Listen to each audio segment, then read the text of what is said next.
Welcome into the second episode of Behind the Wheel, powered by Project Arrow. My name is Jason Stein, here again with my co-host, Flavio Volpe, head of the APMA. Jason, it's great to be here with you again this month for another episode of Behind the Wheel. I thought our first ride went pretty well. It went really well. We had a lot of fun with Francois-Philippe Champagne, the Minister of Innovation, Science, and Industry. And thanks to everybody for the wonderful comments on the various social posts. So today we're going to continue our trend of great speakers. This time, Rob Wildeboer, Executive Chairman and co-founder of Martinrea International, a global auto parts supplier specializing in automotive fluid systems and metal forming products. Amazing. Over 18,000 employees, 58 locations around the world, United States, Canada, Mexico, Brazil, Europe, and China. But I have a feeling this is going to be much more than a conversation about the auto parts sector. You know, he holds an undergraduate degree from the University of Guelph, a law degree from Osgoode Hall Law School, an MBA from York University, and just an LLM from Harvard. Incredible background, but he's so much more than that, isn't he, Flavio? Right. Rob is so much more. He's one of the most interesting personalities in the automotive space. And importantly, he's a true car guy. Indeed. So we're going behind the wheel with Rob, perhaps not in his daily driver, but certainly on subjects he's passionate about. Yeah, passion is the word with Rob. We talk about all things in this industry, plus some other fun topics that make Rob into who he is today. Some foreshadowing: tequila, baseball, auto parts, and soccer. Rob Wildeboer, Executive Chairman and co-founder of Martinrea International, on our second episode of Behind the Wheel. Rob, what a pleasure to have you with us on the show. Welcome in. Great to be here. So I know you've been obviously watching many of the twists and turns over the course of the last couple of years. Let's just start off this conversation with a simple question. Could you imagine where the supply base is today? Could you have imagined it a couple of years ago in everything that we've gone through and all that you've learned pre-COVID, post-COVID, and where we are today? Unimaginable? Pretty different. That's for sure. I'd say, early 2020, you do your business plan for the year, and then by the end of the first quarter, you have a pandemic. And then 2021, things look a little better, and you do your business plan for the year, and then you have a chip shortage. And then 2022, you do your business plan, you're planning for the year, and then in the first quarter, you have a war. And then this year, in the first quarter, we may hopefully have averted a financial crisis caused by higher interest rates and issues in the U.S. banking system.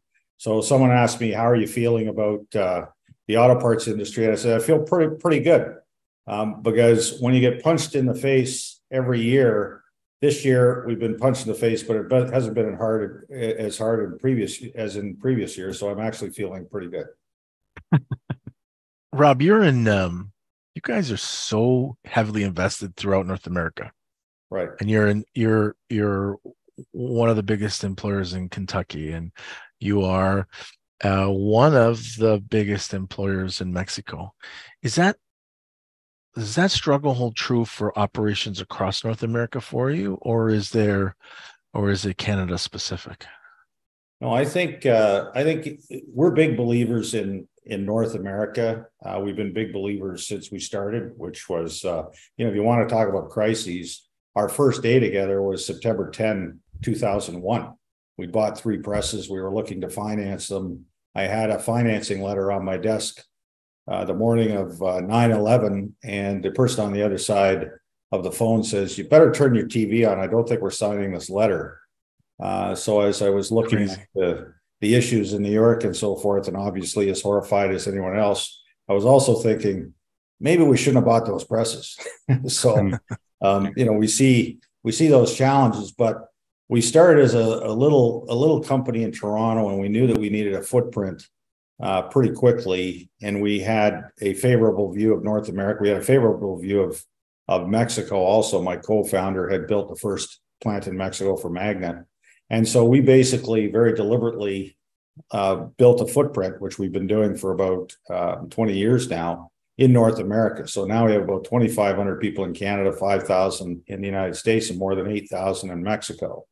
And I would say that between them, there's a nice cohesion in terms of that. We, Martinrea plant's a Martinrea plant wherever it's located. but we can use that footprint to alleviate some of the challenges we face in some places. Finding talent and people to work the lines is a bigger challenge in the United States, for example, than it is in Mexico or Canada. And so in that sense, a number of challenges that we're seeing are not just Canada specific, but we do have some that are local, and we try and deal with them by the diversification we have. We talked to a lot of people about labor shortages, and you just mentioned it. Is it still as bad as it's portrayed? Canada is better than it was. The U.S. in some places is better than it was. We're finding ways to deal with it, finding groups that can help alleviate some of the shortages. I say over time we can allocate work to areas where we can get the people. It's absolutely a real problem if you can't get the people. And one of the things we're spending a lot of time on is figuring out how we can move people around. For example, for launches or effectively line changes and that type of thing, where you can get skilled people, maybe 50 people from plants in the South or in Mexico or in Canada into a place in the US so that you can launch well. We're working on that. We'd love to have a program where we can basically move people around intra-company between the three countries. I've had some discussions with Mexico, people in the US and in Canada on that, to do that in a formal way where we can certificate and move people around as easily as we can do in Europe. But at the end of the day, I'd say it's better than it was, but there are still challenges for people in different places. Michigan itself is a very tough place right now, to the extent where I think we and some other suppliers are basically saying that if we can't get people, we're going to have to decontent and move it to Ontario or move it to different places. Rob, let's explore that for a second, because Sure. to my ears, it's a crazy idea, right? But all of real policy or regulatory change starts with someone with a crazy idea who can articulate how that'll solve a problem. You're talking about your network of your companies, your subs across North America, who all serve the same customer. I think we know in this business there, Exactly. if there weren't borders, there'd be no borders. Right. You're saying that when you need extra personnel for a launch in one of the three countries, you're talking to governments in all those three countries to say, could we come up with a program where, like, you vouch for your employees? Tell us a little bit about that, because it's a new idea. Well, it's a logical idea. Yeah. I'm sure I'm not the first, or we're not the first one that came up with it. And you can find people to move with visas and so forth. That's not necessarily what I'm talking about.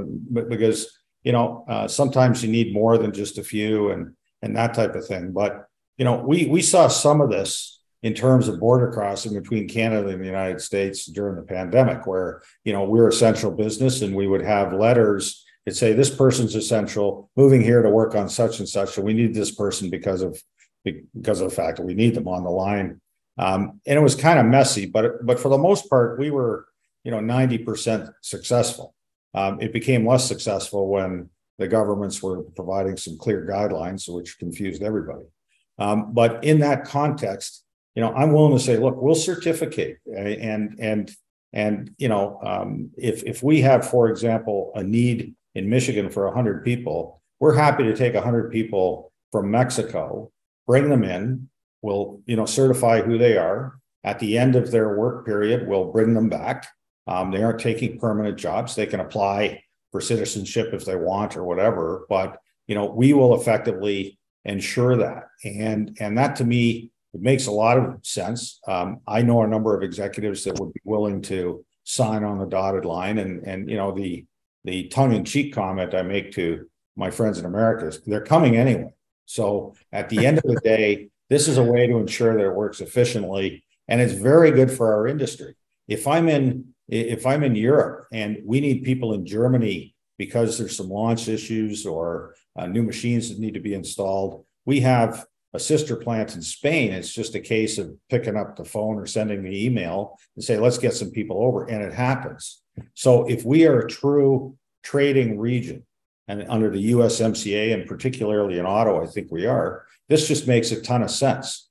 And I think the the interesting point is, how are we able to do this without going to the formal, we need three countries to agree on all the wording and talk about things like labor mobility and immigration, which scares the crap out of everybody, and just basically say, look, have a certification program. We're happy to do it. We're happy to be recognized on it, and we can tweak the program and everything else. But whenever we have the discussion, I've had positive response in all three countries. And to a certain extent, if we can get a consensus that this is a good idea, maybe we can handle it administratively without turning it into, a big political discourse. Yeah. We had Minister Champagne on the program last month talking about all the investment. And of course, since we've talked to him, there's been even more investment. Yeah. Does the level of investment in Ontario, once, written off 5 years ago as a manufacturing space to some extent, has it surprised you? Well, I'm co-chair of CAPC with Minister Champagne, as well as Minister Fedeli, and the whole industry basically, and Flavio is part of that. So we have suppliers, OEMs, Unifor, the dealers, and the ministers. And what we've said consistently for 20 years is, if Canada wants advanced manufacturing, of which automotive is near the apex, we need assembly plants. We need the OEMs here, because the suppliers like ourselves can locate where the customers are. And I would say 15 years ago, it was like you were talking to, people looked at you like you were nuts. Today, it's the opposite. I think the pandemic itself showed the importance of supply chains and being able to make things, including make things in Ontario. So it is now very, very much supported by the federal government, by the province of Ontario, province of Quebec, and by the general population, that this is pretty important. So as chair of CAPC in the last 3 years, I think we've seen, if you include the Volkswagen announcement, and it's not a $13 billion check, but there are subsidies over time. We're talking about $25 billion plus. And I think that that's a good thing for this industry. If you want to be part of the electrification movement, or if you just want a very strong supply base, which we have in Ontario and Canada, this is what you need. And Minister Champagne, by the way, is a friend. He's described loosely as the Energizer Bunny of the automotive industry. Yeah, yes. He's a great guy. We spend a lot of time talking and kicking around ideas, and I think I think it's really good. I think it's really good. And the other thing that we've done in order to advocate Ontario is to show the strength of the suppliers. Flavio knows that with Project Arrow. We've got an incredible supply base here, and if we're going to move to the next stage of innovation in our industry and leading edge battery electric vehicles and so forth, we've got the capacity and capability to do that. And I absolutely think that message has resonated with Canadians, Ontarians, and politicians. Rob, we're talking about transition here, and I would be remiss if I didn't talk a little bit about Rob Wildeboer. You weren't always an auto guy. You weren't always a parts guy. You're a lawyer, and you founded a pretty nifty little firm in Toronto. And I met you probably in 2005 or 2006, and you were a lawyer who had started this Martinrea, this little company that was probably doing $500 million of business at the time. How did tell us a little bit about that path? Who's Rob until that fateful day before 9/11? Well, just before that, we should emphasize a law degree from Osgoode Hall, okay, an MBA from York, and an LLM from Harvard University. Go ahead, Rob. Well, I couldn't figure out what I wanted to do, so I kept going to school, I guess. But I was always very entrepreneurial. My parents immigrated from Holland with nothing. My dad was very entrepreneurial, and through high school was doing many things. And I liked political studies. Realized nobody listened to a political scientist, so I figured I better get a job, and I wasn't sure what. So I did law and business. I practiced law for a while, and I worked with a lot of great entrepreneurs, including with respect to this company, which I became chair when it was a little metal fabricator called Royal Laser in 1996 with $2.5 million in sales. And that grew. Our law firm worked for a lot of entrepreneurial companies, including tech companies in the 90s. I happened to be the securities lawyer for a little company called Research in Motion, I was the first lawyer in the world with a BlackBerry. Crazy. And helped work with Open Text and a number of folks. And then in 1999, I was recruited, or I was asked to lunch by Frank Stronach, who wanted to convince me to come and work with him for a while. So I took a sabbatical, spent a little time with him. I really liked the Magna model, which I thought, I'd gotten an MBA, but I thought, if you really want to learn an MBA, work in a place like Magna or now Martinrea, where I think we train people in de facto MBA programs pretty well.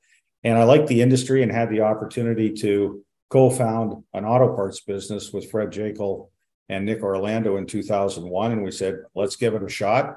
And to a certain extent, it's grown from there. And I've had the pleasure of great partners, great people, ranging from Armando Pagliari, was our head of HR, who joined in the first week, right after 9/11. That's a great baseball guy. Great baseball guy. Big baseball guy. Great baseball guy. So of course you like that. Yeah. That's why you got this interview. It's Armando. That's why you're here. Yeah. And I've got a great CEO now, Pat Duramo, who did many things, but among other things, ran Toyota's biggest plant in Kentucky. And, for me, whether it's auto parts or law or whatever it is you do, I go back to our vision statement, which is making lives better by being the best we can be in the products we make and the services we provide. That happens to be what we do. We have a great culture. We happen to make parts. And we've got a great team here. I think you can see from the growth of the company from 0 to 5 billion over 21 years, 0 employees in auto to 18,000.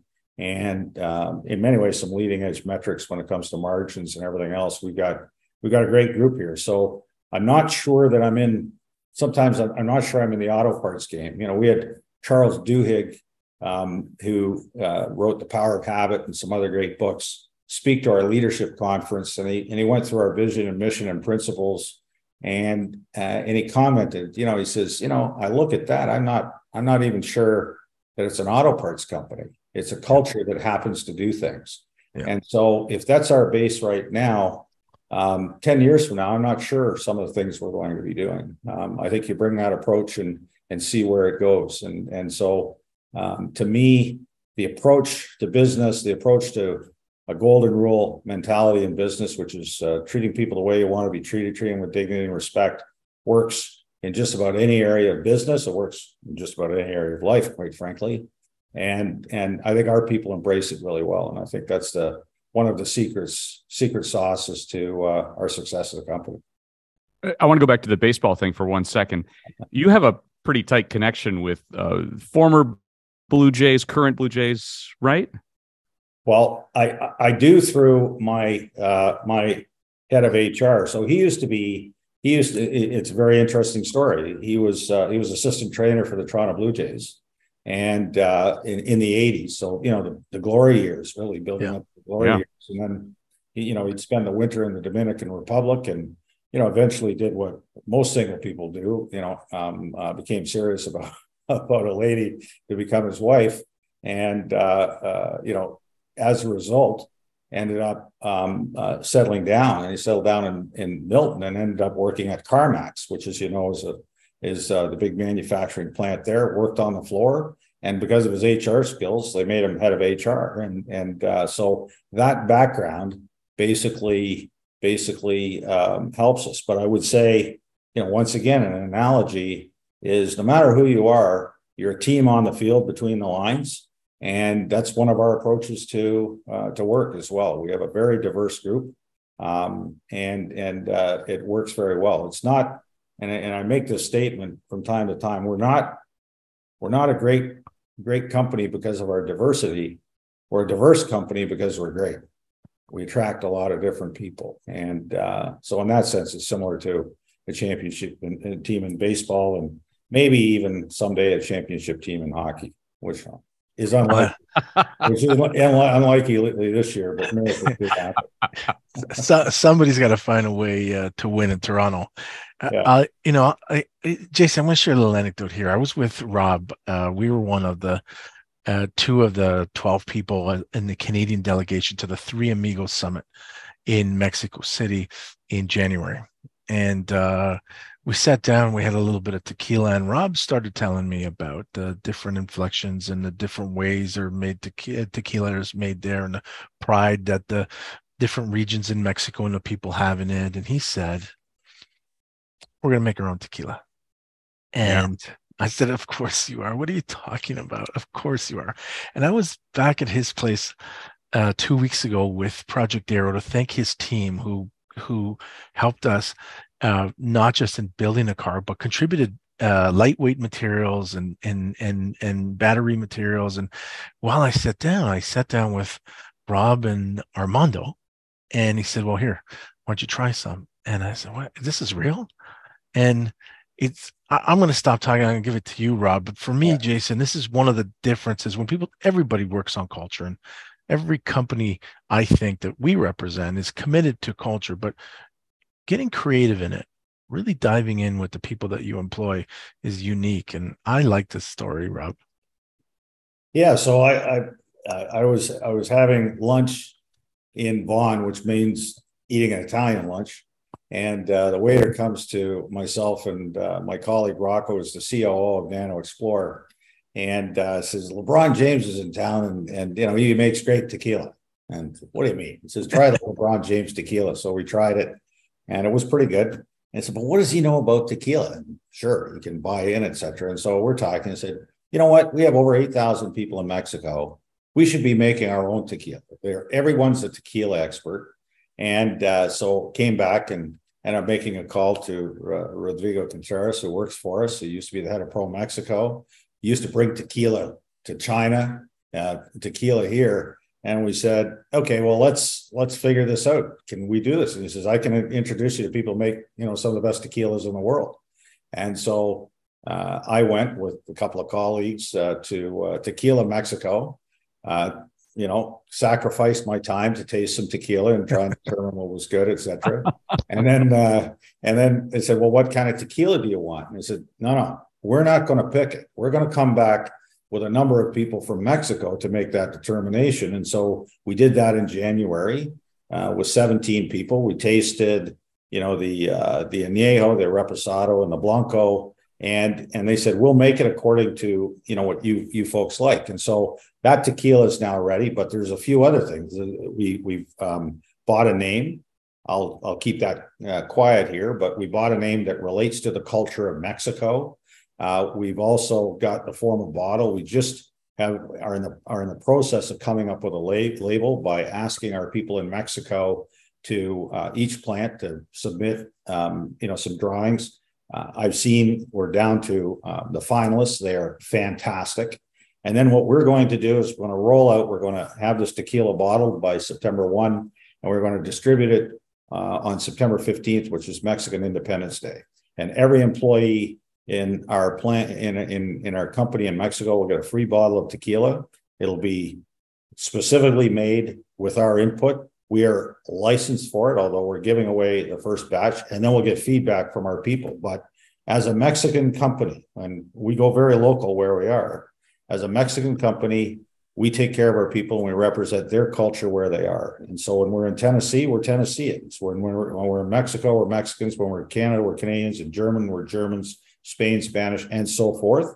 Because at the end of the day, our model with 58 plants is we need the people in the plants to know that they're part of something. And I think it's going to be fairly unique for manufacturers in Mexico. We're very big in Mexico. I think we're one of the top 5 or 6 international auto parts companies in Mexico, approaching $1.5 billion US in revenues. But this is how you tell your people, you know what, we know who you are, we respect you, and we're going to do something for you that relates to what you do. And it's also the process. It's not, it's easy for, Pat and I, for example, to sit down and say, well, let's do tequila. Let's get some, put a, slap a Martinrea label on it and hand it to people. And they'll say, hey, that's really nice. But when people hear the story and see the thing, it's how you do these things. And by the way, it's not just about tequila. This is how you build a culture. This is how you build a company, right? And And I think we've done that very well. We built a law firm, my partners and I, the same way, a little piece at a time. I think this is how you build, a podcast. This is how you build a team. This is how you build a lot of things. So back to the original part about me and auto parts. To me, I think it's approach to how you do things and how you spend your time making things better. I can imagine this podcast would only get better with Flavio branded tequila. Oh, there's no question. He can try some of ours. He's we help him on Project Arrow. He helps us on tequila commentary. I did an official tasting before our Project Arrow reveal, and had a preference, but I'm not going to express it because I don't want to bully the jury here. But it was good. I mean, it was good.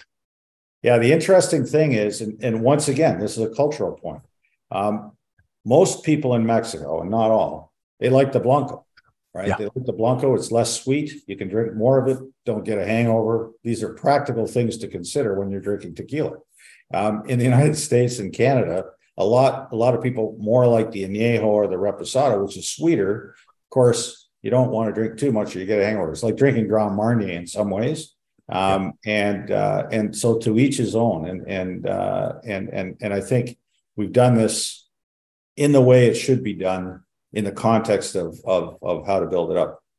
I think we need to have you on the program after the launch on September 15th, and we can tell you whether we like it or not. 100%.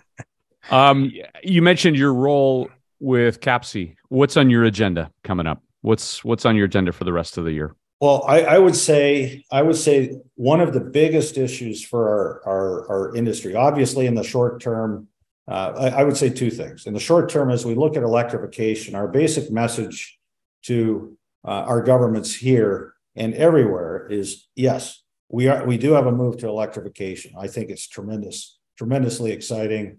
It helps us. A lot of our material relates to lightweighting, which is just as important for an electric vehicle as is for an internal combustion engine. You go farther on a charge. We do a lot of stuff in the battery space, or in terms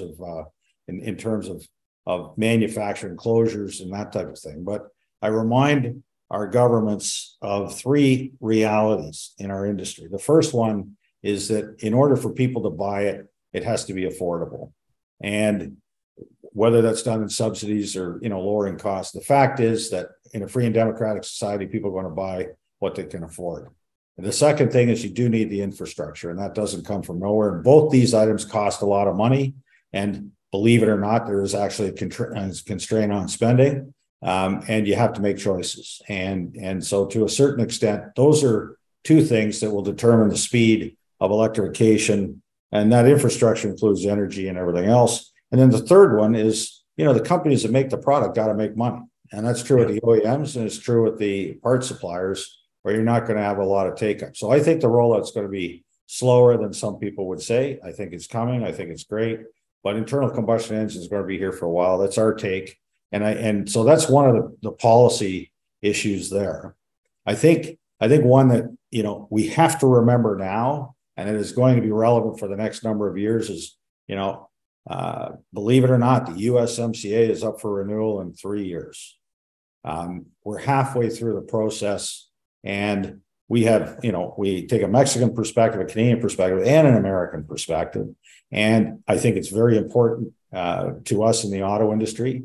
I think we have to ensure that it gets renewed, but it will require an act of will to do it. It's not automatic. It's not a default. You have to say, we want to continue it. And so the strategy for the auto folks is, how do we deal with that in the right way and ensure that, we have something that we think is very good for OEMs and suppliers alike in North America to continue on in the right way. And so what we've got to avoid is a lot of brinksmanship, which might be non-automotive, right? And get into a situation where the renewal isn't as smooth as it should be. And I think that's a strategic thing that we have to look at very carefully. And so I'm spending some time on that, obviously, with CAPC.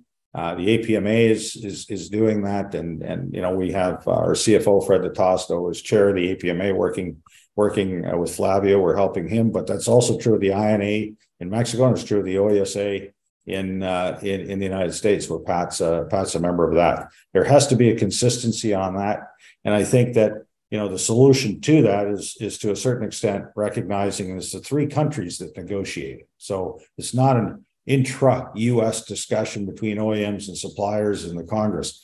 They've got two partners that have to sign off on these things in Canada and Mexico. The secret of our negotiations on the USMCA last time was we were in the room with the three nations, as opposed to, on the outside commenting just inside the country. And so that, to me, is a big issue, not just for automotive, but it's certainly, because I think the USMCA is constructed as 90% automotive, give or take a few percent. Let's get that right. And that's the difference, I think, over the years that I've spent working alongside you, Rob. There's a lot of successful people in this industry, noble, ethical, creative, intelligent people. But there's a short list of people who are active citizens, who take a global look, take a continental look. What does my country need? And you do that. And it's not a coincidence that after 17 years of Don Walker leading CAPC, that they turned to you and asked you to take it. When the world fell apart, Jason, during the pandemic, one of the first people to put their hands up to say, what can we do? And then when it did it was Rob and his great team in Martinrea. They worked with General Motors on ventilators. They worked with us on PPE. But more importantly, at CAPC, Rob struck a committee that said, okay, look, we all got to go back to work. So how can we help coordinate that we all do that safely? And we struck a committee on the COVID return to work, where we shared best practices. And that was not a CAPC initiative. That was not a government initiative. That was Rob Wildeboer. And Martinrea's best practices in the US and Mexico came into that, in Germany, in Spain. And this is it. Rob, I'm just putting you on the spot. There's a reason why every time something happens in this country, Jason, you'll see a Rob Wildeboer quote, because he's a corporate citizen, but he's also a active participant in society. He's a big supporter of amateur sport as well too. And we see behind you there a whole bunch of different sports. He's been a big supporter of minor baseball, but he's got Dutch heritage. He's got a great story of when he almost ran over one of the greatest players in Dutch history. Tell us about that time with Marco van Basten, Rob. Well, I was so I lived in Burlington. It turns out that he set up residence there. So I was going one night down a sidewalk, and this guy was running so fast that I almost didn't get out of his way in time, and I would have, probably wiped out one of the greatest soccer players of all time, and that was Marco van Basten. But anyway, he's still okay, which is okay. I will say this, from the I'm a Dutchman every 2 years if they make it to the Euro or the World Cup. I remind everyone that Johan Cruyff was the most influential soccer player in history, and after Roberto Baggio. That's what you meant. Well, you forgot probably. We have that chat. I will say that the soccer discussion, of course, is very big in Martinrea, because we have plants in a lot of the countries. And so, Canada, US, Mexico, Brazil, Spain, Germany, we certainly have a mini World Cup of people here. And I'm sure we could put together a really great soccer team as well. But yes, there is a Dutch patriotism, but of course, the rest of the time I became a Canadian, particularly with hockey. Yeah. Final thing. I understand you drive a pretty interesting vehicle at times, sometimes even to work. Well, sometimes with a lot of horsepower. Well, it's in our blood to drive fast. I will say, maybe that's why I ended up in auto parts, because I've always driven way too fast.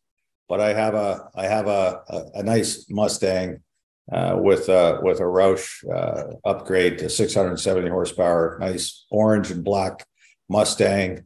I got to admit that when I'm on the highway, I drive within the speed limit because I think every policeman is just looking for that because it kind of shows up. But when I get in the back roads, I let her rip a little bit, or on ramps.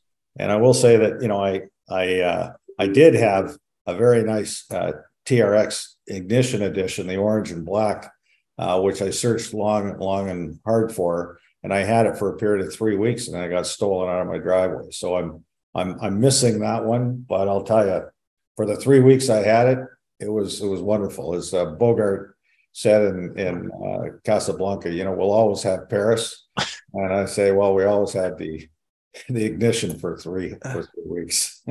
I love the fact that it has the color of the Dutch national team represented. That's right. So if you can only go to 3 World Cup finals and never win, at least you can win on the road. Yeah, well, the truck lasted about as long as the Dutch national team in the last World Cup. Tequila, baseball, and auto parts, and soccer. Rob, thank you so much for being on our program today. Thanks, Thank you very much. Have a great day.